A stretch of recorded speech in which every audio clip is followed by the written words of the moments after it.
Bienvenidos a un nuevo podcast. En el día de hoy estaremos conversando con un joven con una visión extremadamente vanguardista, una mentalidad de desarrollo y siempre dispuesto a aportar para que no solo la región en la que se desenvuelve crezca, sino todo el país. Bienvenido, Natanael Gutiérrez. Muchas gracias, Héctor. Gracias.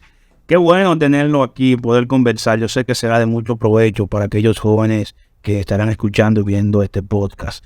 Queremos iniciar preguntándole cuáles son los primeros pasos para lograr el éxito en la vida. Para mí, disciplina se tiene que tener talento, se tiene que tener una alta vocación por el trabajo, pero más que todo para mí se tiene que tener visión. O sea, nosotros no podemos darnos el lujo de comenzar un proyecto y no saber hacia dónde queremos ir con ese proyecto. Entonces, recordaba esas palabras bonitas de mi papá que me decía cuando me formaba, que cuando un barco no tiene un rumbo definido, todos los vientos le eran favorables. Quiere decir que hay personas que pueden estar haciendo algo y lo están haciendo bien, pero de repente alguien le viene con otra cosa y entonces se desvía del objetivo y yo digo que se pierde ese trabajo que ya se empezó. Pienso que eso es determinante. Excelente. Vivimos en una sociedad que la inmediatez está imperando y los jóvenes entienden que el dinero fácil es la solución y buscan múltiples vías por donde conseguir el dinero fácil y el trabajo audio, la disciplina, la están dejando de un lado. Conociendo esto, según su punto de vista, ¿cómo afecta o cómo influye en esta juventud? Héctor, lo que pasa es que cuando me haces la pregunta, como que yo quiero dividir la pregunta. Una cosa es el dinero fácil. El dinero fácil mayormente sabemos de dónde viene, de lo ilícito. El dinero fácil. Sí. Siempre fue así. Yo pienso que y hay una historia detrás de eso. Entonces, hubieron muchas gentes que se fueron incluso y teníamos problemas en un momento con la imagen incluso de los dominicanos en playas extranjeras, porque algunos de ellos, no todos, pero eran bastantes, estaban afectándonos porque andaban en busca de ese dinero fácil. Yo recuerdo que cuando yo trabajaba en Puerto Rico, construcción, al principio de los 2000, yo le dije a un señor que andaba conmigo, mira, llévame hasta el barrio que ahí yo quiero saludar a unos amigos. Me dijo, no, ese barrio yo no puedo. Que ese barrio hay personas que se dedican a hacer cosas para conseguir dinero fácil. Eso era lo que teníamos. Eso es una cosa. ¿Y cuál es el problema de eso? Tomé una charla en Brasil y había un señor que definió el éxito. Y él decía que el éxito estaba relacionado al dinero. Para tú tener éxito tienes que tener dinero. Pero que también estaba relacionado a el prestigio. O sea, yo digo que a nadie que haya hecho cosas ilícitas le han dado un reconocimiento por eso. O sea, ellos no han llegado todavía a hacer una asociación para reconocer y dar un trofeo a quien más ganó y quien más produjo. O sea, se han quedado ahí. Y lo otro es el fenómeno cultural que se llama el dembow. Yo no lo veo mal. El dembow yo lo veo bien. Lo que pasa con el dembow es que hay que organizarlo. ¿Por qué? ¿Cuál es el problema del dembow? El problema del dembow son las letras que tienen que utilizar para que sus músicas sean comerciales. Ese es un problema. Entonces, como es un problema social, tenemos que abordarlo desde un problema social. Exacto. Entonces, ¿qué yo digo? Los muchachos con el dembow a veces necesitan los recursos y esos recursos provienen del dinero fácil. Entonces, dicen que provienen. Entonces, yo creo que ese fenómeno social se puede aprovechar bastante. Porque a mí en lo particular me gusta que los muchachos estén en los estudios, que los muchachos, cuando digo estudio de grabación, que estén ahí tratando de buscar letras, entretenidos, sí, y algunos de ellos logran la pegada, y con esa pegada ellos ayudan a su familia. El ejemplo para mí que más me recuerda es Bulín. Bulín era un motoconcho, pero tenía un talento. Buscó una forma creativa de dejarse ver, y óyeme, Bulín salió de la pobreza. Oye, qué bien, que hubo un modo que no fue atracando, que no fue vendiendo quizá estupefacientes y salió de la pobreza. Entonces yo pienso que eso se puede manejar y estudiar bien. Es mi pensar. Dos preguntas en una, para dividirlo por sector. En ese mismo orden, la juventud ha menospreciado un poco la educación.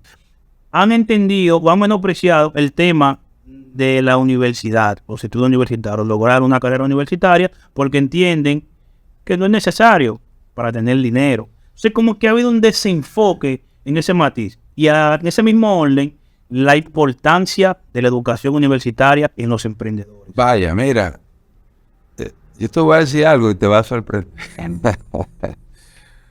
Yo estoy hablando bastante con un joven que se llama Darían Vargas, que él maneja muy bien ese tema de todo lo que tiene que ver con nuevas carreras. Con nuevas carreras. ¿Por qué te digo? Claro que un muchacho no se va a sentir interesado en estudiar una carrera que va a buscar un empleo cuando se lo den y que esa carrera le va a dejar 30,000 pesos, 40,000 pesos, 50,000 pesos. Nadie que tenga una mentalidad de visión va a elegir una carrera con esas limitantes. ¿Por qué? Porque la gente lee. Mira, esta es la sociedad y esta es la generación que más lee. Y tú me dirás, ¿cómo así? Sí. Cada vez que tuve un TikTok y tuve los subtítulos, sí. Óyeme, y cada vez que tuve una publicación de alguien y tú te molestas en leer eso y una noticia, vamos a decir, que tú la ves ahí en Instagram y tú lees. Entonces, esta sociedad de esta generación es la que más lee. Oye, ahora, esta es la generación que entiende que el modelo universitario ya no le es atractivo. Entonces, tú te das un ejemplo, un poquito de lectura por ahí, y te das cuenta que un Mark Zuckerberg, que tú te das cuenta que un Steve Jobs, tú te das cuenta que ellos no culminaron la universidad. Entonces, esos ejemplos están ahí. Ahora, ¿cómo podemos entender el fenómeno? Bueno, vamos a entender que tú, para mí, estoy hablando ahora para mí, tienes que estudiar porque tus hijos tienen que ver el ejemplo. Vamos a pensar por ahí. Ah, mira, papi se hizo tal cosa, pero aunque él no lo ejerció, él era tal cosa. Eso sucedió con mi papá. Mi papá no se ganó un centavo con la psicología. Un centavo. Yo no creo que mi papá haya ganado 500 pesos con la psicología. Pero mi papá me dijo, eso sí, me dijo, Nata, antes de yo estudiar psicología, yo era una persona. Y después que estudié psicología, yo fui otra persona. Entonces yo gané un papá nuevo con el conocimiento. ¿Tú ves? Y ese papá nuevo, y él me explicaba y me decía, mira, mis padres no estudiaron. Entonces a mí no me formaron. Entonces yo cometí errores graves en la formación, incluso tuya, producto de la mala formación que tuve. ¿Ves lo que te digo? Entonces el estudio es importante para una autoformación.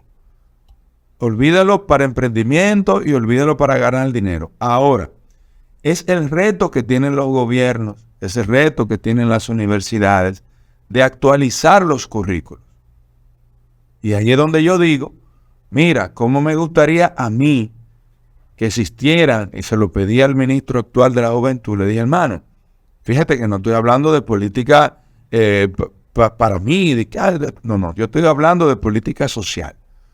Por favor, si tú me estás prometiendo en medio de todos aquí en la Universidad Ucateba que van a hacer una ciudad de la juventud donde tienen un montón de cosas, yo te voy a pedir que el currículo actualizado de carreras técnicas, aunque sea en una casita, lo traigamos.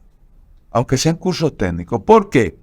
Porque cursos técnicos, fíjate, estamos haciendo este podcast, necesitamos técnicos. Necesitamos técnicos de grabación, necesitamos técnicos que sepan en multimedia, necesitamos ingenieros de sonido, necesitamos muchas cosas que son para la sociedad de hoy, porque la sociedad de hoy es la sociedad del conocimiento. Sí. Entonces no me forme gente que aunque está bien, mira, te voy a poner el ejemplo, Otay. Yo no creo que la mayoría de esos jóvenes de bioanálisis y de enfermería querían ser bioanalistas e enfermeros. Yo creo que la mayoría querían ser médicos, Sí. pero no pudieron. Entonces, todas esas cositas van afectando a la gente y yo tengo mi teoría de que esos jóvenes han visto que hay muchos profesionales que no le han ido bien. Y como no le han ido bien, ellos dicen, no tiene sentido porque ¿para qué voy a estudiar si fulano? Yo he visto que no lo ve bien. Pero ve al Alfa con un Bugatti de $4 millones. ¿Y qué dice? No, pero por Esa es la vía. la vía. Entonces yo creo que lo que está sucediendo es un boom para que los gobiernos y las instituciones de la educación entiendan que la comunicación, el impacto y la cantidad de contenido ya incluso generan más impacto que ellos mismos. Yo soy de lo que tengo mi punto de incidencia con relación a la universidad, pero es bueno que tocaras el ejemplo de Steve Jobs y esos grandes que han logrado no sin conocimiento, sin un título universitario, Claro. lograr el éxito. Yo dije, déjame yo investigar y buscar porque algún fenómeno debe ingerir ahí. Pero todo lo que hicieron esos jóvenes para buscar el presupuesto, para trabajar un equipo, ningún profesional tenía la capacidad de hacerlo. No todo el mundo está preparado para lograr eso que yo lograron. Sí, pero te voy a explicar algo que es bueno que deje claro. Todos esos tipos que nosotros hemos mencionado fueron a una universidad. Claro. Oye, pero generaron unos contactos y habían una universidad produciendo capacidades para que ellos con una visión utilizaran esas capacidades. Me explico. No hubiese existido un Steve Jobs, no hubiese existido un Mike Zuckerberg, si no hubiese tenido el talento humano. Exactamente. Y en eso, cuando tú comienzas a analizar, todas esa gente que desarrollaron con ellos estaban incluso por encima de ellos en preparación. Es que ellos buscaron, fueron los mejores. Entonces, ¿qué yo te quiero decir? La sociedad tiene que producir talentos para que esos talentos se unan a los emprendedores y desarrollemos juntos. No podemos decir que las universidades no son altamente importantes, porque fallaríamos. Por eso te hablé de la conformación de ideas. Un ejemplo, yo quiero tener un restaurante en Barahona. Mira, Barahona no hay buenos restaurantes. Pregunta, ¿dónde estamos formando los chefs? Si no estamos formando los chefs, va a tener que una doña que sabe cocinar criollo, hacerte un plato que no es criollo. Entonces, la doña puede ser una opción correcta para una comida criolla, pero no vamos a pasar de ahí. Entonces, es lo que no ha pasado. Entonces tiene que salir, en el juego tiene que aparecer la formación, aunque no queramos. Y eso diremos, oye, pero es lo que necesitamos. Y necesitamos formación en todas las áreas. Sí, yo siempre he dicho que las carreras técnicas son sumamente necesarias y debemos impulsarlas más por la inmediatez hasta de la necesidad. Hay jóvenes que pueden con una carrera técnica comenzar a generar dinero y poder optar por una carrera universitaria. Te pongo un ejemplo. Yo tengo un jovencito que cuando yo comencé la clínica, unos años después, yo lo tomé de Shaddai. Él era digitador. Me lo llevé a la clínica, traje unos técnicos de Santo Domingo que venían y él comenzó a mirar. Llegó un momento que ese jovencito ya sabía hacer las cosas puntuales, urgentes, de todos los dentistas, que es un diente provisional, una cajita de dientes, cositas así. Pues mira, ¿tú sabes qué sucedió? Como yo le tengo que pagar por ciento, solamente yo tenía que darle mensual, promediamente 80,000 pesos. Oye, en promedio 80,000. Pero también él le vendía a los otros dentistas. Entonces, yo calculé, cónchale, pero si me vende a mí 80,000, le puede estar vendiendo a aquel 40. Bueno, ¿cuánto estamos hablando? 120,000 pesos. ¿Pero qué edad tenía ese muchacho? 20 años, 21 años. Entonces, ¿qué sucedió? El muchacho ya es un emprendedor, ya tiene su laboratorio. Ya él tiene en sus manos una forma de llevarle a su familia el sustento sin necesariamente andar buscando un empleo. Al contrario, si él tiene un hermano que lo tiene, ahora el hermanito trabaja con él. Entonces, ¿qué yo digo? Óyeme, ¿cómo me gustaría a mí tener un convenio? Porque yo no soy un millonario que puedo hacer todo lo que yo quiera. Pero un convenio donde se puedan formar técnicos dentales de la región, porque en el país no hay una escuela eficiente de eso. Pero hay 14 universidades formando dentistas. ¿Ven lo que le digo? Es como la escuela de música. Yo sé que un músico quizás no gana tanto, pero óyeme, tiene que ser músico. Claro. Músico para las iglesias. Músico para las bandas de bachata, de merengue, pero músico para el turismo que queremos. Analiza la escuela de música. No tiene las condiciones. Entonces, tú tienes que formar el talento humano. No hay otra forma de desarrollar. Mira, vivimos en una provincia que económicamente no es la mejor ni la más fuerte, tiene una economía tan fuerte, pero logras instalar una clínica, la más moderna de la región y compitiendo puede ser en el país, en una sociedad donde tampoco culturalmente es dada a visitar al dentista. Y si nos circunscribimos a los inicios, eran mucho menos. A ver, el trabajo lo haya hecho. Para aquellos emprendedores que nos ven actualmente, ¿cuáles estrategias utilizó Natanael Gutiérrez para poder lograr posicionar esa clínica en el lugar que está hoy en día y poder maximizar su crecimiento? Héctor, de todo lo que mencionamos al inicio del podcast, ¿te acuerdas que hablamos de la visión, hablamos del trabajo, hablamos de la disciplina? De todo eso. Eso hay que tenerlo.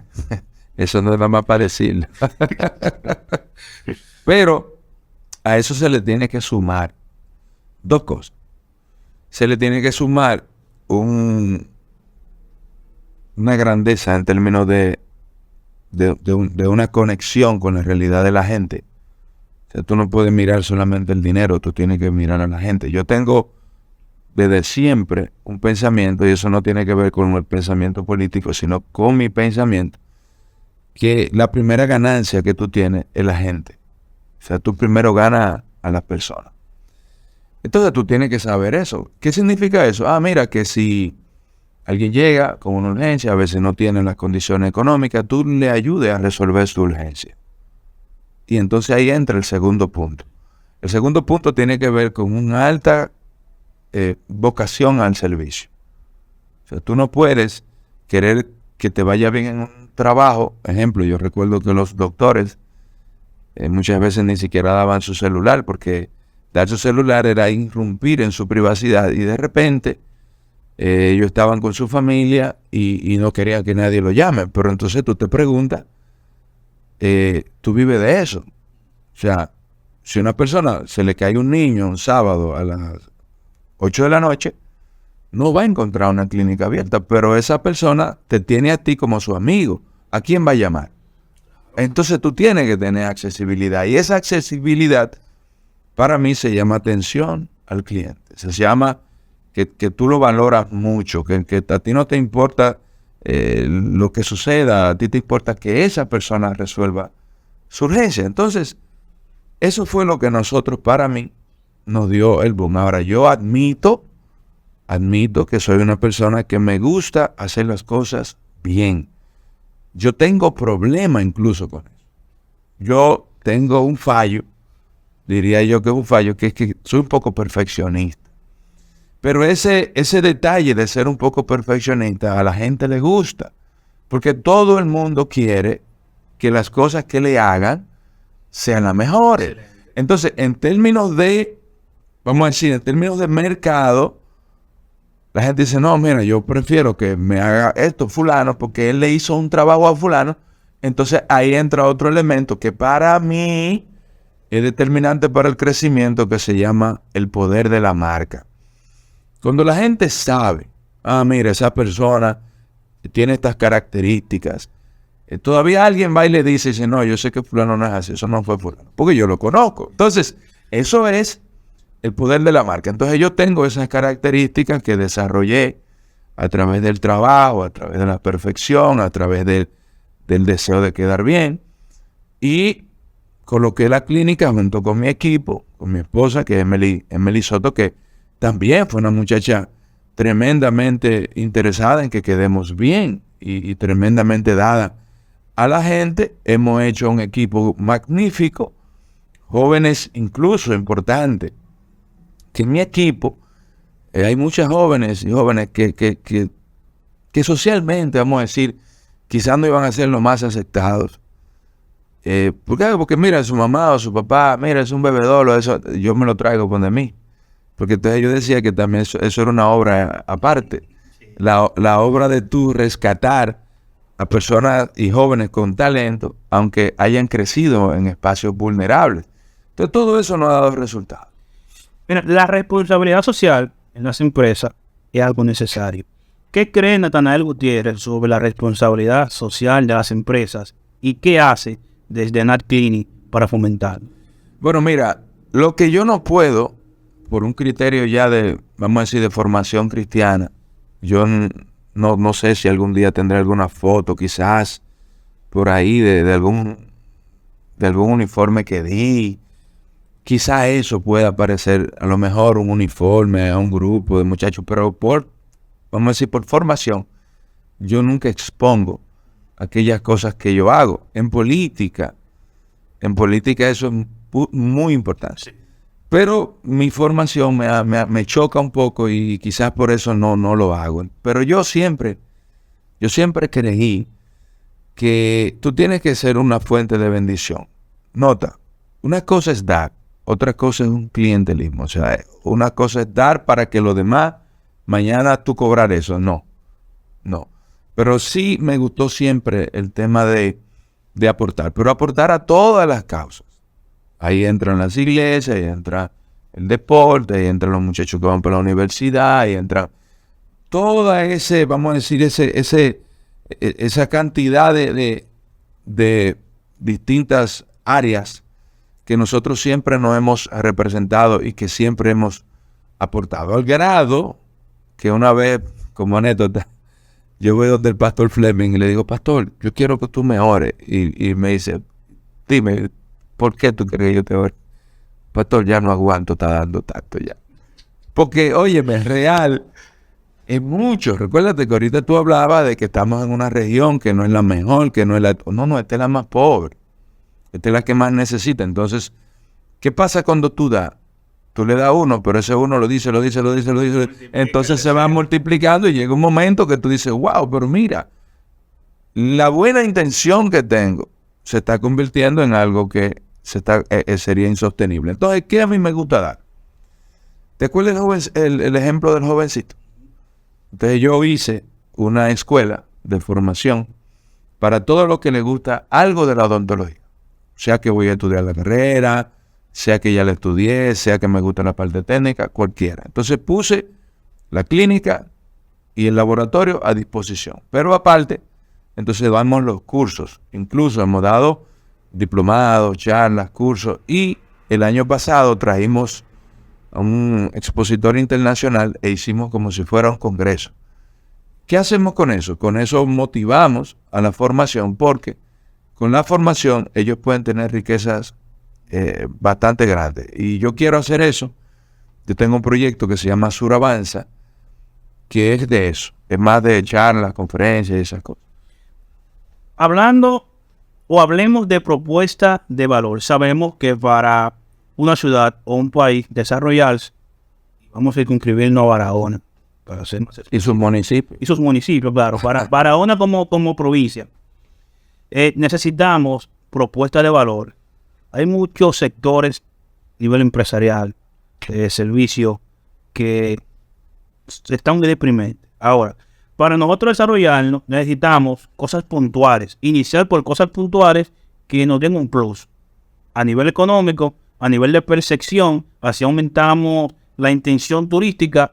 Cada anuncio o cada comercio que aporte una propuesta a un visitante, pues entonces eso se multiplica. Así como Nat Clinic es una propuesta de valor, y en breve le explico cuál es mi punto de vista con relación a eso, desde el punto de vista de Natanael Gutiérrez, ¿cuáles servicios, comercios, en sentido general, son necesarios para nosotros iniciar a explotar ese desarrollo tan deseado en Barahona? Héctor, mira, Barahona fue declarada hace ya bastante tiempo cuarto por los... Lo venimos escuchando. No, yo crecí con eso. Pero los 3 otros polos, Puerto Plata, Samaná, el este del país, ya ellos tienen, vamos a decir, un movimiento económico que le podamos decir que están desarrollados. Barahona no pudo romper el hielo y a mí me llamaba la atención. ¿Por qué? Incluso tengo una meta y esa meta no la tomé ahora, esa meta la tomé hace más de 5 años que yo le dije a un joven que trabajaba conmigo, ayúdame a buscar un periodista que yo le voy a pagar para que me haga un trabajo. Yo no estaba pensando en política. Y ese trabajo era conectar con esas familias que se fueron de Barahona. Esas familias que se fueron, muchas de ellas hoy tienen un capital económico bastante grande. Entonces, ¿qué pasó? Esas familias se fueron, muchas de ellas millonarias, familias importantes de la sociedad dominicana, nacieron en Barahona. Yo quería y quiero analizar ese fenómeno. Incluso hay un escritor, historiador que ya he hablado con él, que se llama Oscar López Reyes, para sentarme a analizar eso. ¿Por qué te quiero decir eso de inicio? Porque me llamó la atención, porque luego de haber ganado y de haber deposicionado a Barahona como una ciudad dinámica, económica, como central de una provincia, ¿por qué se frizó? ¿Por qué se frizó? Ahora, yo entendí, bajo el análisis rápido, que se convenció a un presidente para que hagan un aeropuerto y se hizo. Pero no se convenció a la población para que cree los servicios, para que esos turistas lleguen y disfruten del cuarto polo turístico. ¿Y qué pasaría? El cuarto polo turístico generaría un movimiento económico porque el turismo, ¿qué hace el turismo? Consume. Entonces consume plátano, consume tomate, consume todo lo que se produce. Porque hay que darle comida a esa gente. Ahora, nosotros tampoco logramos hacer un plan estratégico para que los hoteles lleguen a Barahona. Entonces los hoteles no llegaron y Barahona al día de hoy, sin ser una provincia explotada, un fin de semana largo tú no tienes. Entonces, si tú no tienes las condiciones de desarrollo, ¿cómo tú vas a promocionar a Barahona? Pero a Barahona, por un asunto lógico, todo el que tiene un celular que viene a Barahona lo está promocionando. Entonces no estamos corriendo hacia hacer ese plan funcional. Eso tenemos que sentarnos, la clase social, económica y el pueblo, a buscarle un bajadero a eso, Héctor. Porque yo te puedo decir, yo hacía un análisis. Mire, yo cuando niño me bañaba en esas playas. La playa del Guarocuya, la playa... Yo me bañaba de la Casita Blanca. Sí, pero yo no la puedo hoy ofertar como atracción turística porque tenemos un problema de contaminación de las aguas pluviales a la playa. Entonces, yo te pregunto, si eso no se resuelve y no se resuelve el tema de tener los hoteles, aunque no sean tan grandes, pero tener hoteles, y no se resuelve el tema, hay una ley en la costa con todos esos terrenos que dificulta la construcción, pero hay una ley que también no te permite a ti aquí hacer un edificio en más de 4 niveles. Entonces, hay un problema de que cada vez que tú vas a hacer un proyecto en Barahona, hay una sala capitular, que hay muchísimos de ellos, que son unos diablos a caballo, que quieren sangrarte, y hay una maña con relación a que un montón de permisos que hay que hacerte, tú tienes que darle dinero por detrás, los que están detrás del permiso, y hay unos representantes que si tú no le das su cuarto, tampoco. Entonces yo te pregunto, ¿quiénes frenan el desarrollo de Barahona? Muchas veces los mismos diablos, que por eso le digo, tú el que cree en Dios, que ore para que Dios le cobre eso. No que lo cobre yo, no, que se lo cobre Dios. Porque ellos son los que han tenido este pueblo en esas condiciones, Héctor. Porque aquí había un trabajo, aquí había un hotel grande de las aguas termales. Y ese tremendo hotel no llegó aquí porque se le gastaron los cuartos a los inversionistas dando dinero por debajo para que le pueda pasar el proyecto. Entonces, Barahona está pisoteada porque hay una clase, que ha mantenido a Barahona así. Y es lo que yo le digo al pueblo, abran los ojos. Porque si yo hubiese sabido eso, a lo mejor yo también era uno de los que no venía con mi buena fe y me ponía en Barahona. Lo que pasa es que cuando tú te en la candela, que tú dices, oh, pero mira cómo es. ¿Cómo funciona? Pregúntele si yo estoy haciendo un edificio para mis doctores. Si también no me aplicaron el peso político y me pararon el edificio. Entonces aquí hay muchas cosas, Héctor. Aquí hay muchas cosas que la gente, y yo no tengo miedo porque es que tengo yo. La gente la va a saber. La gente la va a saber. Y se va a preguntar y mañana va a entender el porqué de su pobreza. ¿Y cómo nosotros podemos iniciar para desentar esa situación? Hermano, mira, lo primero es que los partidos políticos tienen que comprometerse con el bien de la gente. Cuando llegan talentos, gente honesta, gente que le pesa el ruedo, tienen que entender que esas son las gente que se necesitan. No en la fuerza del pueblo, ¿no? En todos los partidos políticos. Porque al final, el motivo por el cual tú estás en un partido político es porque tú tienes que hacer un aporte social. Porque yo no puedo hacerlo solo. Yo no puedo decir, vamos a reunirnos con la fuerza social de Barahona, invita al doctor Natanael, van a ir 4 gatos, porque la gente entiende en su mente que si tú nos dices, el senador te invita, ya no es lo mismo. Entonces, tenemos una ignorancia que nos está cobrando. Pero Héctor, te lo voy a poner más cómodo. Aquí hay negocios que quieren crecer, que tienen una casa de 60 años al lado. Y el dueño de esa casa dice que hasta que él no se muera, él se va a morir ahí. Esa es la mentalidad. Entonces es la mentalidad. O sea, para progresar, Héctor, progresar, lo primero es que nosotros tenemos que ponernos de acuerdo y de poner posiciones. ¿Por qué?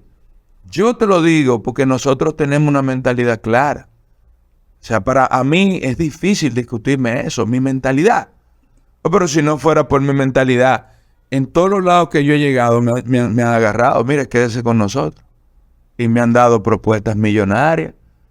La última propuesta que yo dije que no iba a aceptar, hablaba de 100 millones de pesos para yo irme de aquí. ¿A qué dentista le han hablado de eso? Porque eso no existe. Pero no es porque yo soy bueno, ¿no?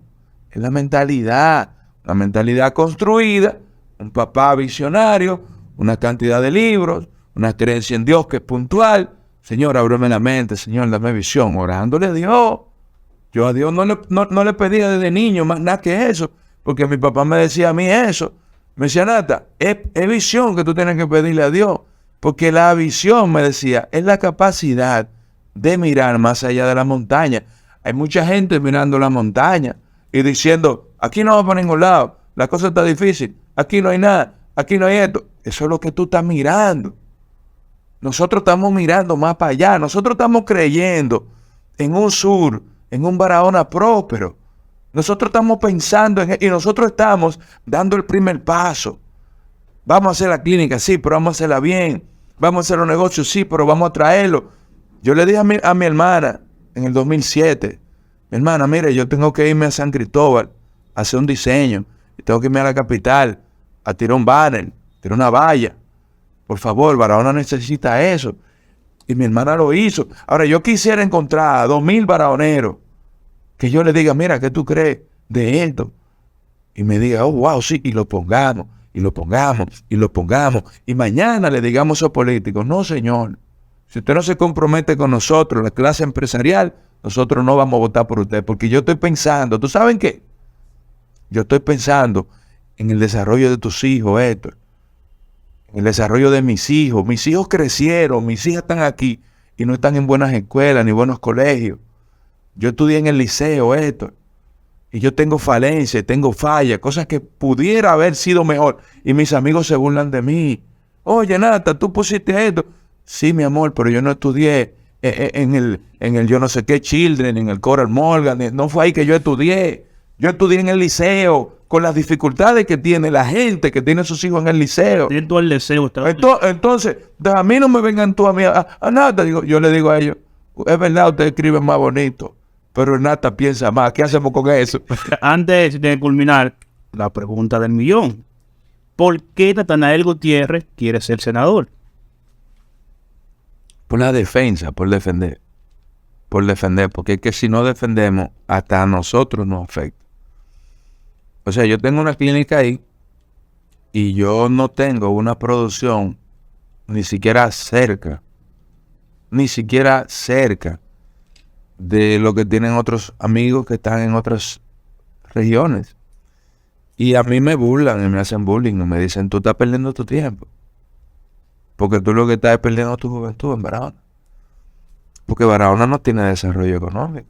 Lo que tú ves que tú haces, tú lo haces por corazón, porque tú quieres que la gente vea. Pero analiza antes de mí, en el renglón mío que es la odontología, ¿quién había jugado el juego tan agresivo? Laboratorio, única clínica, cosas así. Tomógrafo, nadie tiene. Porque todo el mundo sabe que no sale económicamente. Esa inversión tú no la vas a recuperar. El rollo es difícil. Entonces, el único motivo a mí que me genera así como que me llama, es la defensa. O sea, yo estoy en una sociedad en la que mis hijos crecen. Y a mí me molesta todas las limitantes que nosotros tenemos. Y yo he pasado vergüenza trayendo gente aquí que me dicen, Daniel, te queremos, tú eres buen muchacho, pero aquí no hay condiciones. Me pasó en abril del año pasado, yo traje casi 60 amigos tremendos dentistas del país y la vergüenza que pasé fue grandísima con relación a los servicios. No hay wifi, no hay agua caliente, y comenzaron a echarme todo eso en cara. Entonces, cuando a mí me llegó la oportunidad, me dijeron, mira, Nata, sobre el tema de representar. Yo dije, hay cosas que uno a veces no la busca, hay cosas que uno no se la propone, pero hay cosas que uno mira para los lados y tú dices, es que lamentablemente todo lo que hay es bulto y chelcha política y lo que más saben de política. Sí, pero no saben de transformación. Sí, pero no saben de desarrollo. Y a mí, para pensar en mí, porque la gente no vaya a creer, no, para pensar en mí, en mi familia. Necesitamos una sociedad que esté en mejores condiciones. Porque pensando en eso, te va a llegar a ti, te va a llegar a ti, te va a llegar a aquel, te va a llegar a aquel.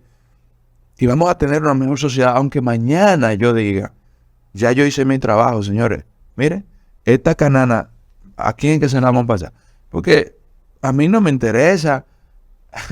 A mí me encantaría yo ver y yo decir, mira, ese político tiene las condiciones para que yo siga siendo doctor y él siendo político me ayude a mí. Pasar el balón. Claro, a mí me gustaría.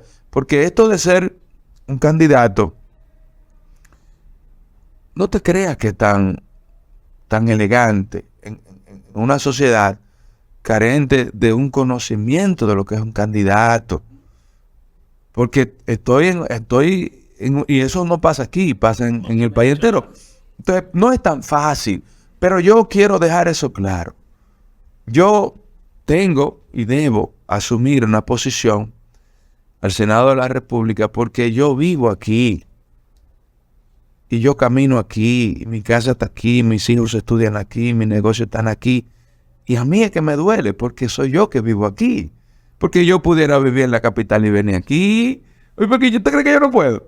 Echando el pleito. Entonces, a mí no me es agradable, después que yo he vivido tanto en países desarrollados, estudiado todo eso, tener tantas limitantes. Entonces yo creo que tenemos que defender, ordenar y luego promover el crecimiento. Oye, defender, que se mantenga haciendo y que se haga lo que se prometió. Defender. Ordenar, que todos los barahonеros vayamos de la mano para un crecimiento en conjunto. Y promover para que todo el que anda por ahí deseoso de ir a un lugar nos tome a nosotros como primer punto. Esos son los puntos. Así es. Un mensaje para los emprendedores y la juventud en sentido general. Mucha preparación porque Michael Jordan una vez me enseñó, yo viendo algo de él, que era importante el método. O sea que si tú doblabas el codo mal y tirabas 1000 pelotas, quizás iba a fallar 1000 veces. Por lo tanto, que el pensamiento de que el maestro se hace con la experiencia es analizable. Lo importante es el método. Y el método es la capacidad analítica de tú estar puntualmente convencido que de lo que tú sabes, realmente tú sabes. Sí, estimado, muchísimas gracias. Agradecido de que haya sacado este momento para conversar con nosotros y enviar un mensaje, así aportar conocimiento a todos aquellos que nos escuchan y nos ven. Le invitamos a seguir nuestro canal, a compartir este contenido. Será hasta la próxima.